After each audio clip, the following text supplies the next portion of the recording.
Hello and welcome to Manga Tour 96, and today we have the review of One Piece manga chapter 1043 titled We Died Together. An alternative title for this chapter could be Blue Balling the chapter, as let's be honest, the big thing that happened with Luffy in this chapter is nothing more than a teaser that left us with more questions than answers.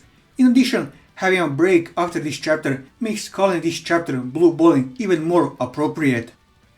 Apart from the Luffy stuff, which could change the series massively, in a good or bad way, depending on how Oda handles it, the bowler-head guy was turned into pancake by Kaido, and Nami showed that if she had balls, they would be the size of her breasts. Now, let's save all that for later and start at the beginning of this week's chapter. On the cover this week, we have Owen and Brule arriving at Whole Cake Island, with the destroyed Whole Cake Chateau being in the background.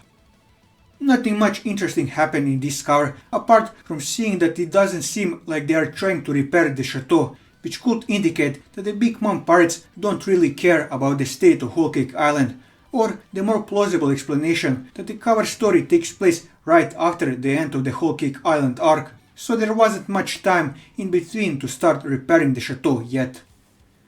Going into the chapter, we start right where the last one left off, with Luffy getting clobbered by Kaido's Kanabo, with Kaido still being in shock and the bowler-head guy making peace as he knows what will follow. After Luffy deflates and lands motionless on the ground, we get something that I thought would be impossible, and that's the title card that states that Kado is the victor in the fight on the rooftop. Sure, Luffy has lost plenty of times in the series so far, but never after his loss did we ever get the narrator stating that Luffy's opponent was the victor, as those narrations are used to give a finale to the result of a particular fight, which so far was 100% in the favor of the Straw Hats when used. Made this scene feel that much more ominous than it would otherwise be. However, as much as it felt like a finale with a terrible ending, this is not the end, as the rest of the chapter proved. After Momo stopped hearing Luffy's voice and Luffy himself lying on the ground lifelessly, we get the confrontation between Kaido and the bowler-head guy.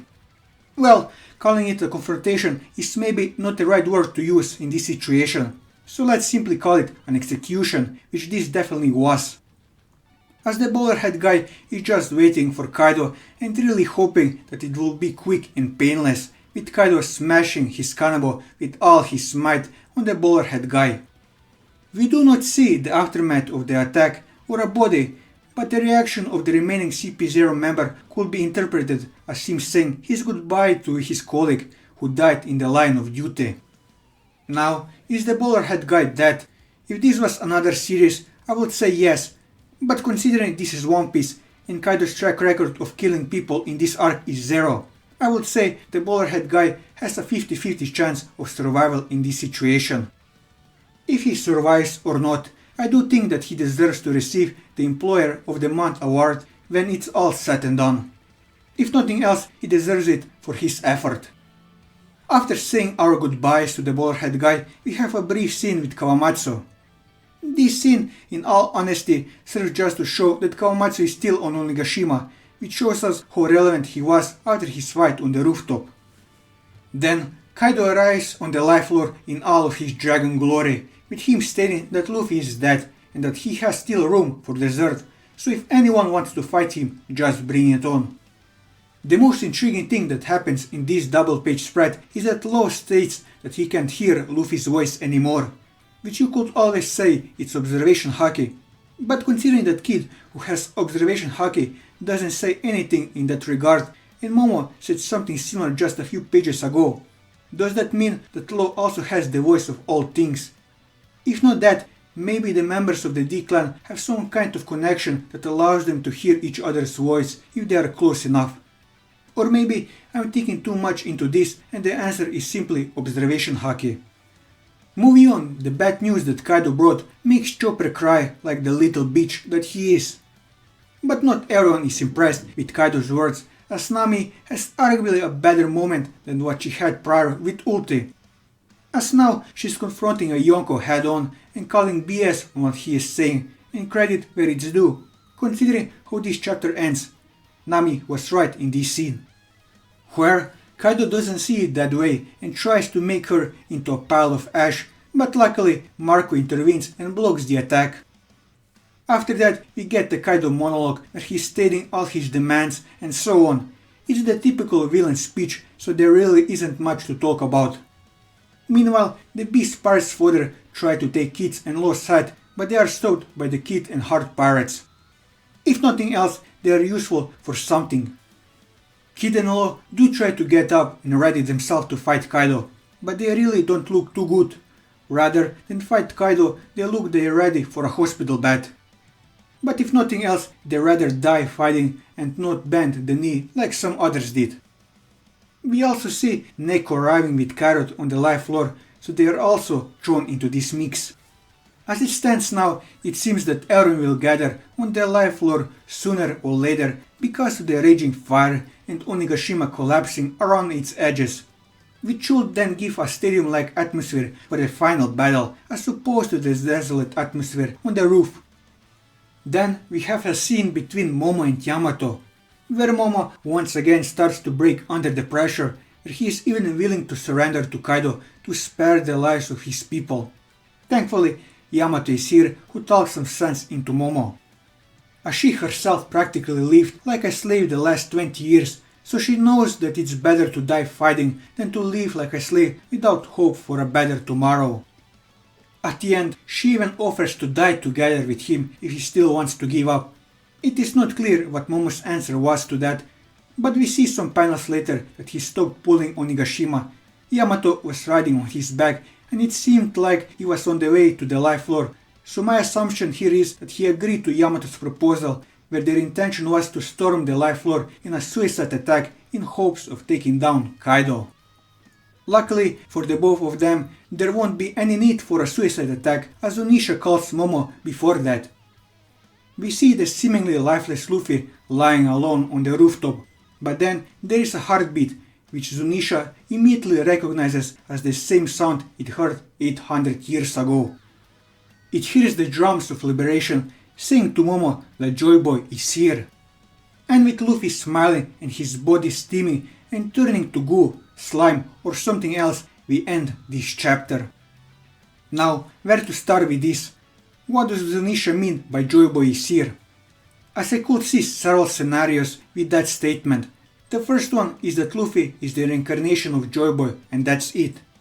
The second is that Luffy isn't a reincarnation of Joy Boy, but he has his Del Fruit that is awakening, and this is what reminds Zunisha of Joy Boy. Or the third, Luffy is both the reincarnation of Joy Boy and he has his fruit on top of it, so it's literally the second coming of Joy Boy.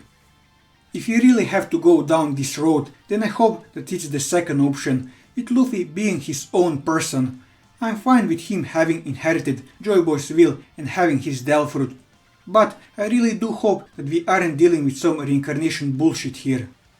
I also hope that Joy Boy in this case is more of a title which those that will change the world bear, rather than being the name of the chosen one, as it's more in the line of the inherited will theme that goes throughout the whole story. In the end, I'm fine with Luffy being Joy Boy as long as it's a title rather than a direct reincarnation or even possession.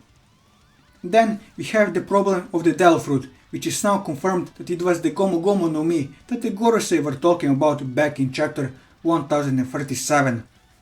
I'm fine with Joy Boy being the previous user or one of its previous users, but I have two problems that Oda will need to address. The first one is something that he will definitely address, and that's if this fruit isn't the Gomu Gomu no Mi, then what fruit is it? The only thing that I wish for is that the fruit isn't revealed to have actually been a mythical zone, San Wukong or bullshit similar to that, as that would mean that you would need to change Luffy's fighting style, which at this point would be nonsense.